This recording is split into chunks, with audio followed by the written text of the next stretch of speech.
Hey, everybody. Welcome to episode number 170 of the Debt Free Dad podcast. Today, we're going to be discussing the various benefits and drawbacks of using credit card points to earn rewards and whether or not it's actually a viable strategy.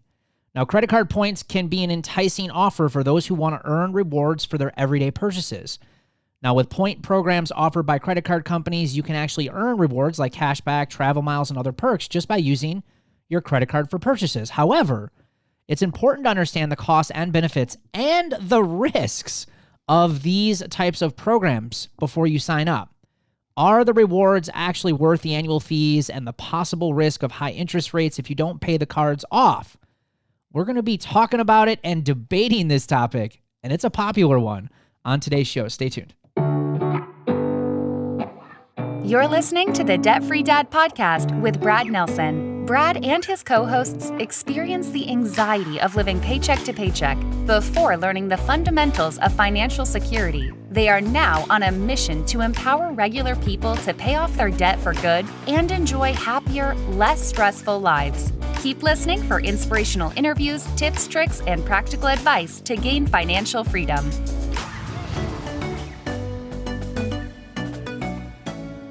Hey, how is everyone doing today? You can find us on Facebook, TikTok, YouTube, and Instagram. Just search Brad Nelson, Debt Free Dad. And as always, welcome to today's show. Remember to get all the resources, show notes, and links for today's show. You can head over to balancesense.com/170. That is BALANCEDCENTS.com/170. So guys, popular topic today. Admittedly, man, I can't tell you how many times, like on social media, some of the content and stuff that we create and put out there, how many people will talk about this topic of leveraging points and rewards. And this whole, I had someone just recently on TikTok say this. That's how the rich people and the wealthy people get wealthier. There's points and rewards. I mean, don't get me wrong. I love my points. I'm not going to lie. We're going to get there. We're going to get to this one because this one is so okay. We'll talk about it. I get a little cranky about this one because of other, what would you call them? Personal finance content creators that get on this horse of points and rewards. And they just don't share the whole story. And that's so irritating to me. So we're going to talk a little bit about that. But I don't know. I guess, what are your guys' initial thoughts on this before we kind of dive in? I mean, I guess, across the board. Are you a fan of points and rewards, and do you use them? I will go last. Chris, why don't you go first? I am not a fan of credit cards at all. So who cares whether there's rewards or cash back? I haven't had one since 2005. So 2005, not 2015. 2005. I've lived 18 years without a credit card. And Brad, I've been able to build more wealth since I got rid of that credit card than I ever had before because I had a negative net worth at that time. Yeah. So whoever the TikTok was that told you that that's what the rich and wealthy do, obviously have not read The Millionaire Next Door. Right. I was going to ask you, because I would say out of all of us, you're probably the most educated one here. Seriously. Have you ever taken a course, anything, any professional training on personal finance, anything that you've read where there was a chapter on here's how you get wealthy is with rewards and points with credit cards? Brad, I probably read over 100 books on this topic. And there are some that might mention that here's how you manage your credit. Yeah. You know, things like pay off your credit card every month. I'm sure we'll talk about that later. But I don't think I've ever read one, not even a portion of one, that said the road to wealth was through credit cards. Never seen it, never heard of it. And I promise you, I've read well over 100 books on this topic. I've seen blogs, I've seen I heard podcasts, and I don't think I've ever heard anybody else say that to get wealthy, you got to use credit cards. There's certainly debates out there about how to use them wisely or correctly. I'm sure we'll get into that. Yeah. But no, never heard of anybody who has told me that they build their wealth because they got 2% back. Amber, how about you? I love my points. Now, yes. Yes. There is going to be a fight on this show today. I use them for travel. I absolutely love them. They have paid for flights, and I don't know. I like seeing them rack up there. I use my credit card and then I pay it off.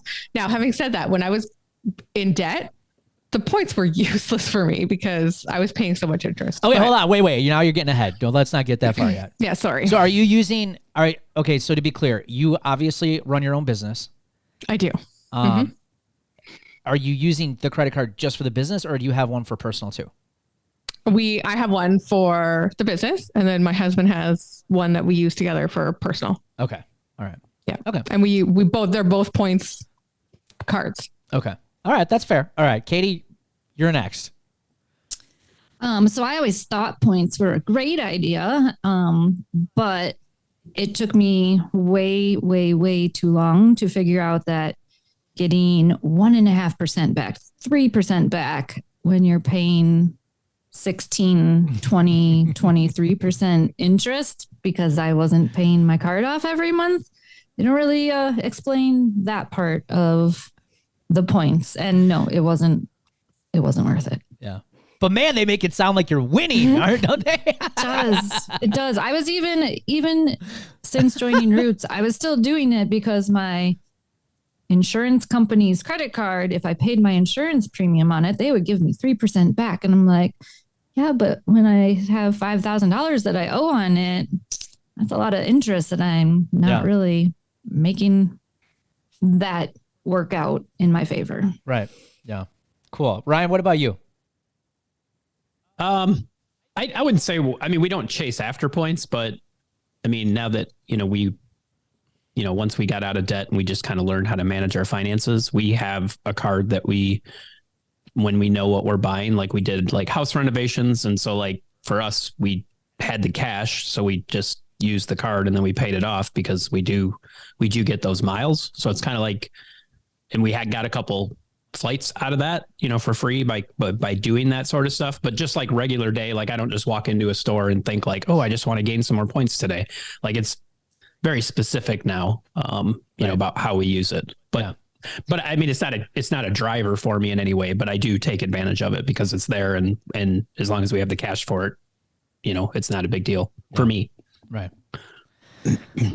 So this is going to shock a lot of people.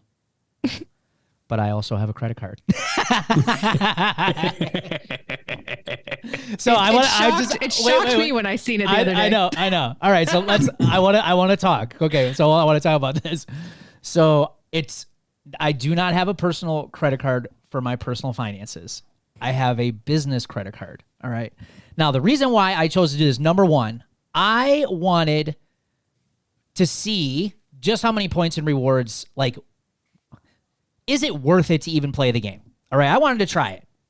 And the second reason why I did is because it's for my business. So I have fixed expenses for my business every single month. It is the same no matter what. I spend money on Facebook ads. We spend money on all the technology, all of the subscriptions that we need to run these businesses, and it doesn't change. So this isn't a situation where I'm running around with this credit card and I'm charging like personal purchases and all that kind of stuff. It is the same every single month. It does not change. For instance, like our planners that we sell, all of the expenses that go with those, the shipping costs and everything. I'm going to pay for that out of my debit card, or I can pay for it out of my credit card. So in my opinion, there's really no temptation on the business side to spend more money because I'm using a credit card. The other reason why is that I got enticed by the offer from the credit card company because they're like, if you spend X amount of dollars in the first 90 days, we're going to give you 100,000 points, which essentially turns out to $1,000. Well, it was only $6,000. Well, I spend that in a matter of a month. I mean, it's like, that kind of seems like a no-brainer. So I am doing it now. But outside of the extra 100,000 points that they gave us, it is amateur hour in my opinion. Like literally, people are. I think it's you get like 1.5% on this one, and I think the most, I probably have gotten back in a month is like $75. Woo! Holy smokes, right? Like, come on. Like, for me, I don't know. It doesn't seem like it's worth it for all of like the, I'm following my points and rewards and all of that kind of stuff. But for the 100,000 that I got, the $3,000, I think it was worth it for that. But so we'll see. I'm going to keep trying it for the rest of the year and see if it actually pays off. Now, Chris, you have your finger up. Here we go. Let's go. First of all, I would say on the business side, I could certainly understand that argument. Yeah. Okay, business, personal, sort of two different things. But to Amber and Ryan, and I'm not asking this to argue. I think there's a point that can be made here. Amber, do you feel like that the extra dollars that you've gotten back or the free flights are what's going to make you wealthy? And then Ryan, the same question to you. No, I just like the points. I didn't do it for wealth. I like the points for free travel. Okay, so imagine, Amber, that you found yourself in credit card debt again a couple of years from now. Would you have a different opinion about it then? Oh, 100%. Because I know now. Like I didn't back then, but I know now. Right. So Ryan, same questions, and I'll tell you why I asked those questions. Yeah, I mean, I definitely have learned from my ways. So I don't, like for me, kind of goes like to Brad's business case scenario. Like I literally have the cash. I could pay cash right now, or I could get, 1,000 points, for airline or whatever, and then just pay it. So that's just where we're at. Like it used to be like, I'm going to do this and, I'll just pay an extra $500 on top of that. So I get extra more points and I don't even have the money. So now I have the money. We're going to make the decision. We just sometimes choose that depending on, and for us, it's an amount, right? If it's $50, I don't do it. If it's up, if we're going to do $5,000 on something, then we do it on there because we're going to get the points for that. And we fly a couple times a year. And so we end up getting a few things every year. But yeah, for me, if I was in debt again, for sure, it'd be a big difference. Okay, so the flights that you get are not going to help you. That money you save is not going to help you become wealthy, right? No. Mm-mm. Okay. So Brad, getting back to your question earlier for the TikToker is mathematically, I don't see how you can get wealthy by saving a couple $100 a year, or maybe even $1,000 or $2,000 a year on flights, because most people are going to just turn around and spend that money they saved anyway. Right. All right. But I found myself, the first time that I tried to fix my finances, and this would have been well before 2005, probably 2001, 2002, is we did pay off all of our credit card debt and I got rid of them and swore I'd never get them again. But then I got one. And I thought, you know what? I've learned my lesson. I'll pay this one off. And it went like that for about a year. And then all of a sudden I found myself $10,000 in credit card debt again. Whew. And so for me, the reason I'm cold turkey, even for no points, no rewards, no nothing, is because I know if that thing's in my hand, what's likely to happen, because it happened once and I'm not going to put my finger on that oven or that stovetop again. So the best way to protect myself from my own worst financial enemy, which is myself, is to not get one. Yeah. And so you can't build wealth with it. And I think at some point we're going to talk about how most people, I used to ask my students this, what percentage of people promise themselves they're going to pay their credit card off when they get their very first one? All of them. And the answer is 100% of them, right? Everybody does it. But why is it that, 70 something percent of people run a balance? Well, they know if they can get it in your hand, they get you addicted. They use these rewards and these points to help feed that addiction. And next thing you know, they're making, as you said, Katie, 16, 19, 20 something percent off of you when you think the 2% you're getting is great. So that's the perspective that I come from, having been there, paid it off, got another one, went, oh boy, I guess I can't be trusting myself. And I got rid of it. And I found that I don't miss those miles. I don't miss those points. And that's the background by which I come to my answer. Yeah. Yeah. I think, I'm in 100% agreement with you. And that's why I will never have a personal credit card, because I feel I would probably be tempted to do the same thing, and it's just not worth the risk to me, when it comes down to it. It was interesting because when I opened this card up, this is the first credit card I've ever had since 12 years ago. And for all you people out there who are like, oh, I'm apprehension of getting out of debt. I just can't live without debt. It's like they take you back. They had no questions. They took me back right away, And so they gave me like this small balance. I think it was like $3,000. Now all of a sudden I'm up to like 10, and I've only had the card for like 5 months now. And so they've already increased it that much because I'm literally making, a payment on it about every couple of days because the charge goes on there. I go on there, I pay it real quick, pay it right away. Right. So being that they're seeing that, now all of a sudden they're like, oh, let's give this guy more money, or more credit, I should say, more credit. But 100% agreement. I think I would not go the personal route with it just because I know myself too well. So, but I think we talked about some of the advantages, but obviously, the credit card points and rewards, Amber, you've mentioned the travel, obviously you can turn them in for gift cards and hotel stays and all sorts of things. They have the initial sign-on bonus, which is how they get you, very much like you said, Chris. That's the marketing side of it, right? They want to entice you, just like they enticed me with those first 100,000 points, and just spending $6,000. I was like, well, that's a no-brainer. Well, it worked, right? And that's how they get you. And they're waiting for you, like someone like Chris, who was good for a year, to mess up, right? And that's when they're going to make their money. So, some of these advantages, that's kind of the forefront of the marketing. And, when you hear other people pitching credit card points and rewards, that's what they're selling you too. They're selling you this, in this perfect world with good intentions, you're 100% going to pay it off every single month and everything is going to work out great. Well, that's not how life works for most people. And I mean, if you look at the statistics of people paying this stuff off, it's, Amber, you put them in here. What is it? What is the percentage of people paying these things off? Oh yeah. Americans carried a balance of 44%. Yeah. Yeah. 44% of people actually pay their balance off each month, whereas 56% carry a balance. So, and over like $7,000. Yeah. Is what they're carrying. So we're saying over half the population doesn't pay them off. Right.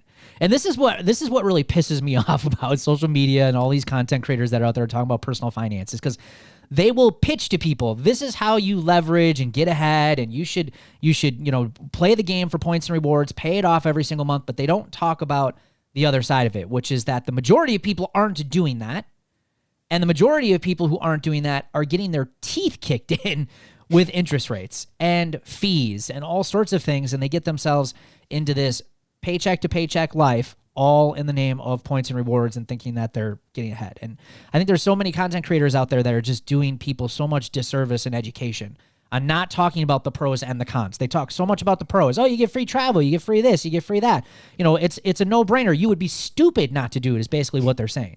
But they're not talking about the other side of it, where most people are losing. And that just drives me nuts. Drives me crazy. And I mean, the interest rate on average is about 20%. What people are paying on average for their credit cards. And then you can't forget about the annual fees that a lot of these points and rewards cards have too, right? Especially the ones that are like, you get way higher points. They have an annual fee. You're paying for those higher points. Right. Now I have not, and Ryan, you guys, well, actually all of us could probably talk about it, but when I was using credit cards, points and rewards weren't like really, I don't remember them being such a big thing 12 years ago. I don't really remember that. I mean, I'm sure they were out there, but I was probably too broke to get one. I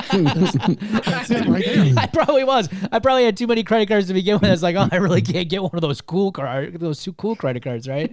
But what is because I have not redeemed any of these points yet. For right now, they're just sitting there. But like, what is that redemption process like for you guys? Is it? I know obviously it can be limited, but is it easy to book travel and?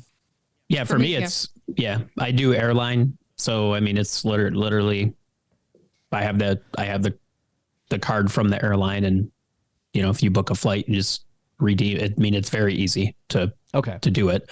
Now that's really the only one I've ever had. I've never had any earn points and, so I know there's cards out there where you can go in and select things, and you can get different things through their different, I don't want to say prizes, but they have different things that you can get. So mine's strictly airfare, very easy to use. Yeah.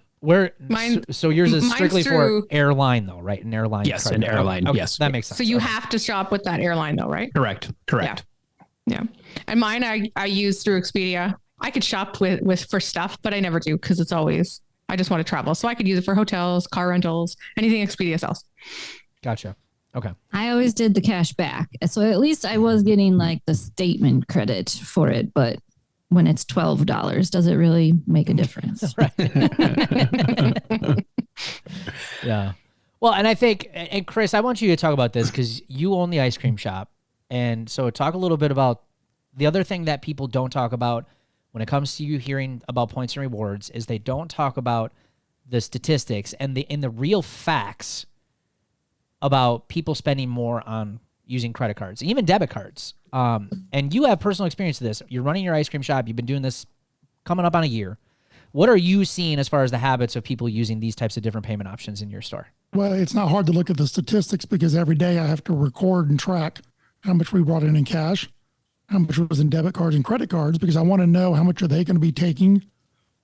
And I can tell you that the credit card spend is more than the debit card. And the debit card spend is more than with cash.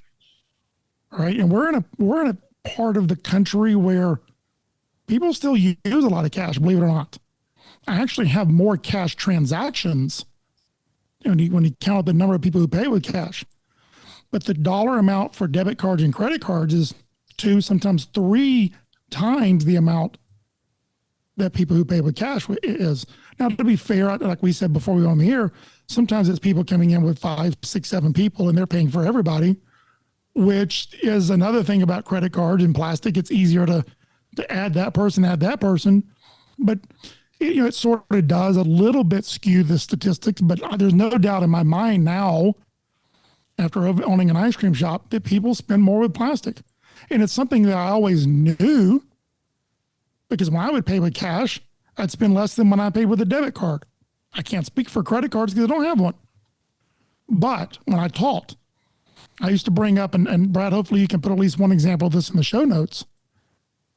Visa has a website. MasterCard has a website.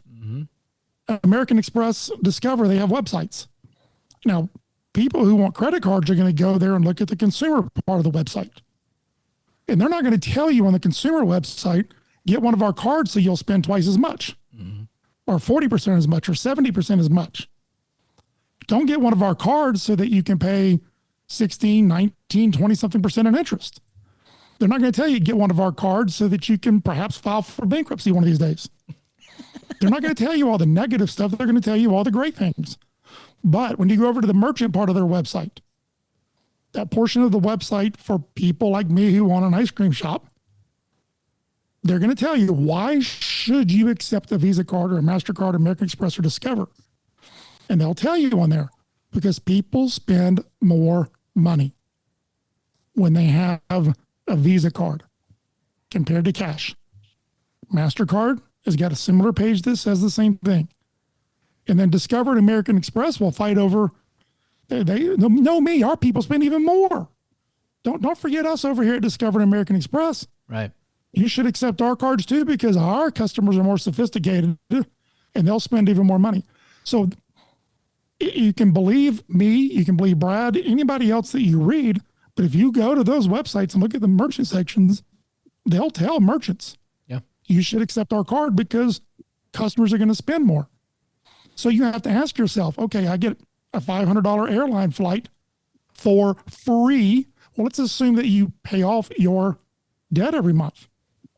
Are you really getting it for free? And Amber, you have mentioned the annual fee. But if you spend more money, which you do psychologically, whether you realize it or not, with plastic, and even more with the points that you get, are you really getting something for free?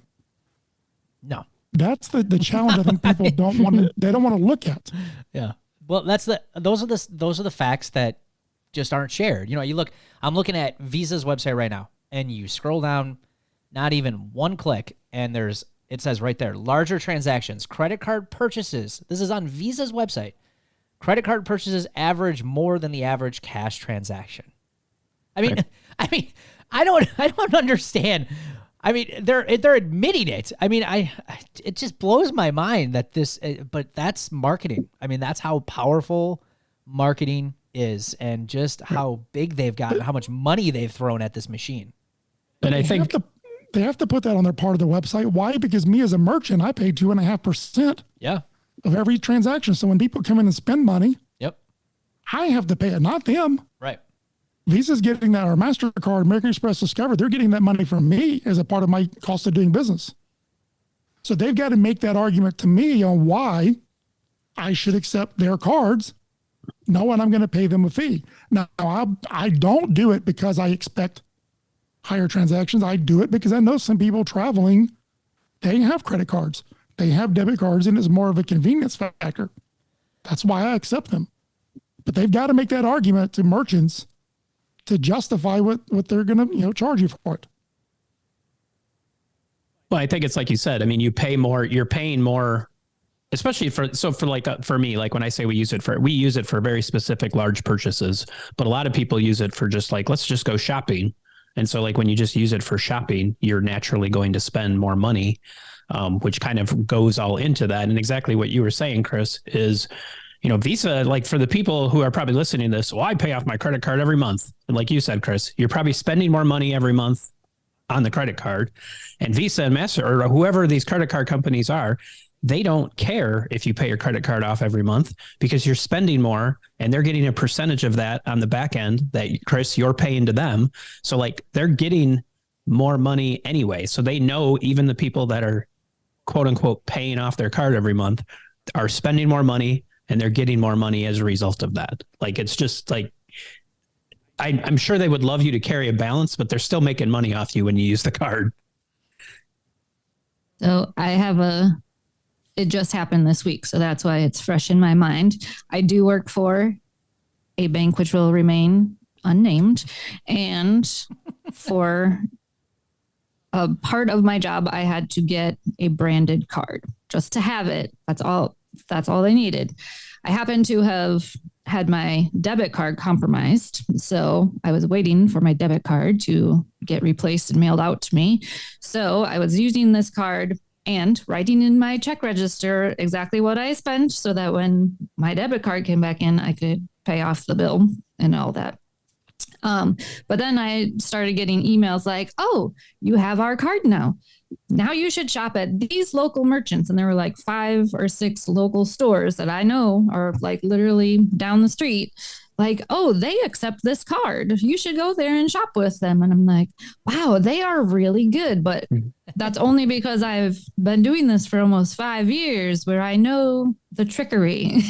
And I'm like, I didn't realize that before. I was just like, oh, that's so nice of them to advertise for these local businesses. And no, that's not exactly how that works. It's so good. Marketing is just, it is mind blowing. It's fascinating almost. It really is.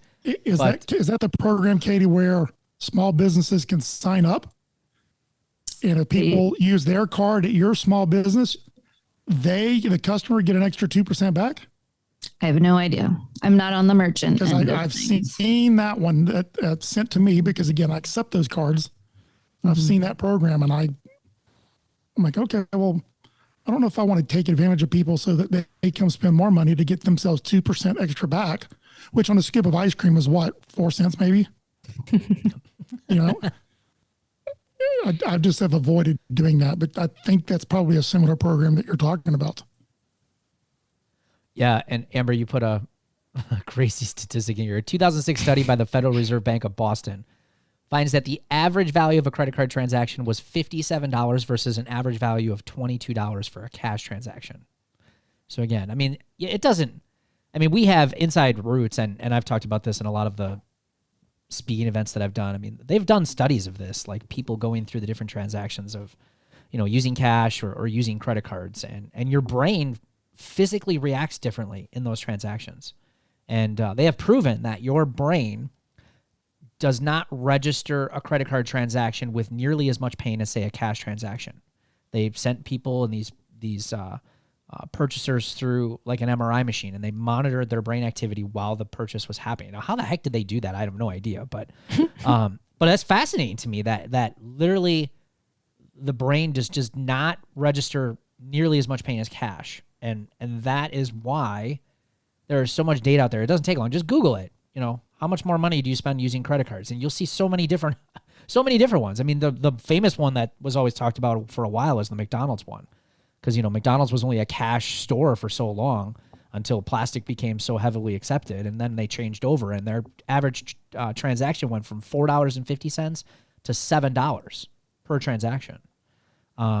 So, I mean, this is where the points and rewards start to make no sense to me, because there's just, I guarantee you, I'm sure there's some people out there that are probably in the positive with it. I can't, I'm sure there is. People who are diligent, really good. Obviously, Chris, you're familiar. I'm sure all of you are familiar now, as financially independent, retire early, FIRE movement. And the FIRE movement is really big on credit card points and rewards and leveraging credit cards. And I have no problem with it. Those people are very disciplined, though. Most people don't have that type of discipline. You throw in the extra cookies at the store, or, the extra shirt, before you know it, you're spending more money per transaction anyway. So are you really winning in the end? I would say the majority of people aren't. And then if you look, and we don't have a statistic on this, maybe someone can look it up real quick. How many credit card points and rewards are actually not redeemed? I would be interested in that. Like, how many just sit and don't get used? I'm sure it's a lot. It's guilty. Yeah. I still have some points out there from some charged trips to a theme park. Yeah. That shall remain unnamed. Big ears, right? Yeah. But I'm sure there's, I'm sure it's a lot. I think at one point I want to say. Okay, so Lending Tree. Okay, here we go. All right. Nearly 70% of rewards credit card holders are sitting on unused cashback points or miles. 40% of rewards credit card holders haven't cashed in. Haven't. 40%. Wow. And also, if you get behind on an account, you forfeit those points. You don't get them. Like, you have to pay off your bill or at least stay current on your account in order for the points to even go to you. So you might not even get them. But yeah, I know when I have cash, if I have a $20 bill and I go into the grocery store, that's going to buy me like 3 things right now. But I have to think, like, in the store, I need to not grab the extra snacks or whatever. If I have a debit card, I'm probably going to spend more just because it's like, oh, well, this is my Dr. Pepper is on sale. Dr. Pepper Cherry, if Dr. Pepper wants to sponsor our podcast. So Amber, if it's on sale. Amber, you said what percentage of 70% are sitting on unused? Are unused. Yeah. 40% haven't redeemed any. And it continues in the past year. So if this is the way to build wealth, imagine how much more wealth you could build if you redeemed your 40% points. Right? I mean, I think hopefully the audience out there is understanding that you're not going to build wealth. That is so far beyond delusional that that's what rich people do to get wealthy, that just think about that from a different perspective. I'd also like to throw this out because the title of this is it worth leveraging credit card points? To you out there in the audience who have credit card debt or student loan debt, car debt, any kind of debt at all, and you're up to here and you're barely getting your above water every now and then to breathe, and you're frustrated, you're stressed out, you've got no financial peace or nothing. It just feels like everything's crumbling. There's a monkey on your back. And you're trying to figure out how to get out of debt. Imagine now getting out of debt. Why would you ever go back to that? Why? Just to get a few airline points? I promise you just pay for your own airline flights. Pay for your own baggage. Pay for, an extra 2% or whatever, that you're not getting, and not have that risk. And Brad, you mentioned this early in the podcast. There's a risk associated with it. I'm living proof of it. Mm-hmm. And to me, the insurance of not going back into debt and being able to build wealth is just to avoid it. So those of you out there who are struggling financially, work your tail off and get out of debt and stay out of debt. And don't let these temptations make you think that, I should go back to it, or make you think that you could build wealth doing it, because I certainly do not agree with that. Amber and Ryan, rebuttal. I was just going to say, like, mic drop. I mean, I still like my points, but I don't disagree with Chris. Yeah. I think just like everyone's debt journey is normal, it's like everybody, you have people that, you could probably give me a cigarette right now and I could smoke it and I'm not going to smoke again because I'll be like, I don't like this. But are you sure you don't want to start smoking? This is the second time you brought up smoking on this podcast. Are you sure you don't want to start smoking again? Yeah. We'll try it on the next podcast. No, I just think like it is different for everybody. I think there are people. I think you just have to know yourself, right? I know that I would never say, hey, let's go to the store and bring the credit card and let's go shopping. That's a bad idea because that's a recipe for disaster. But I do know like when we can use it very intelligently, how I feel like about it is like, I am going to spend this money. Like right now, I'm going to spend this money one way or the other. And if we spend this money, it's going to help us get some free airfare to do it. Regardless of what I do, I'm going to spend it right now. So we just choose to do it for that reason. So we're very strict with how we're doing it. We're not just randomly going. So I do agree with Chris. Like I definitely am not the kind of person that would like just take a credit card and just like, let's just bring this along in case we need it. Like, yeah, I'm going to need it if I bring it along. Yeah. So it sounds like we're all in agreement with the sense that, well, I guess we're not all in agreement. That's actually incorrect. But it's, I guess we're all in agreement that you have to at least do your due diligence. You have to pay attention and especially understand the spending, understand the risks that are associated to it. But I mean, my suggestion or my recommendation would be if your finances are stressing you out and you're living paycheck to paycheck right now and you have debt to pay off, this should be the last thing you're worrying about right now, honestly. Points and rewards it's small potatoes. It's average financial habits. Don't worry about that kind of stuff. It's not going to get you ahead. Like I said, in my business, 75 to an extra $100 a month. I mean, I could find easier ways to make that money and not have to play around with credit card points and rewards and really have to make sure that I'm not overspending and all that other stuff. I think it should be the last thing that you have to worry about right now. So the Totally Awesome Debt Freedom Planner is helping so many people make consistent progress with their finances. Whether that be building emergency funds, paying down bills, budgeting, tracking paydays, saving up for larger purchases, goal planning, and planning for those irregular yearly expenses that always seem to catch you by surprise. Now, the Debt Freedom Planner will help you take the stress out of managing your money.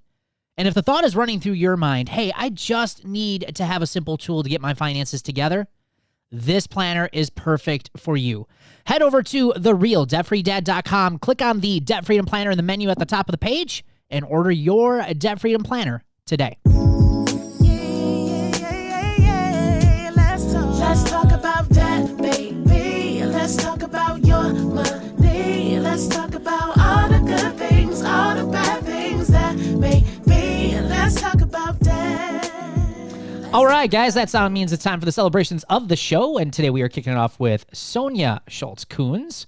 She says, I made almost $300 extra selling on Marketplace and yard work, paid for tickets and cash for our July vacation. My daughter also paid cash for her flight tickets to Germany this summer. Sonia, awesome. Way to go.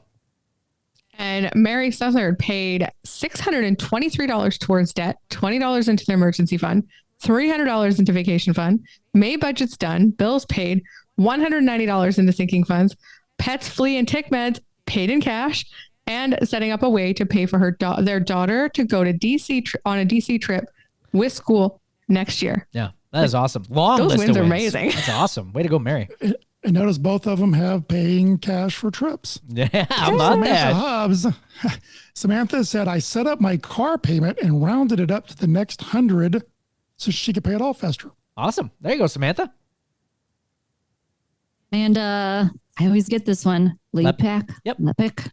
Today is payday for us because of our budget. Everything is paid and before due dates. This hasn't happened in years. Way to go. Yeah, that is a huge win, Amanda. Great job. And Sandy Kurtz Jarrett took the dogs to the vets for their annual checkups and vaccines. Due to sinking funds, I was able to pay for it in cash. Yeah, that is awesome, Sandy. Way to go.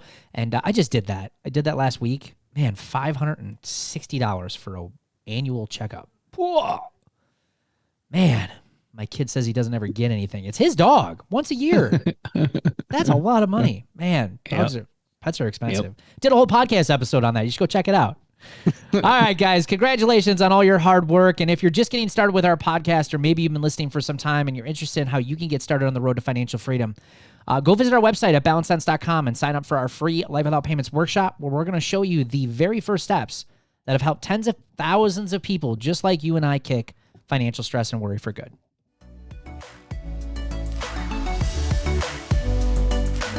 Thanks for listening to the Debt Free Dad podcast. Connect with us on Facebook, TikTok, YouTube, and Instagram at Brad Nelson Debt Free Dad. If you found value in today's episode, please leave a rating and review. We so appreciate it. For resources, show notes, and links mentioned in today's show, visit balancedsense.com.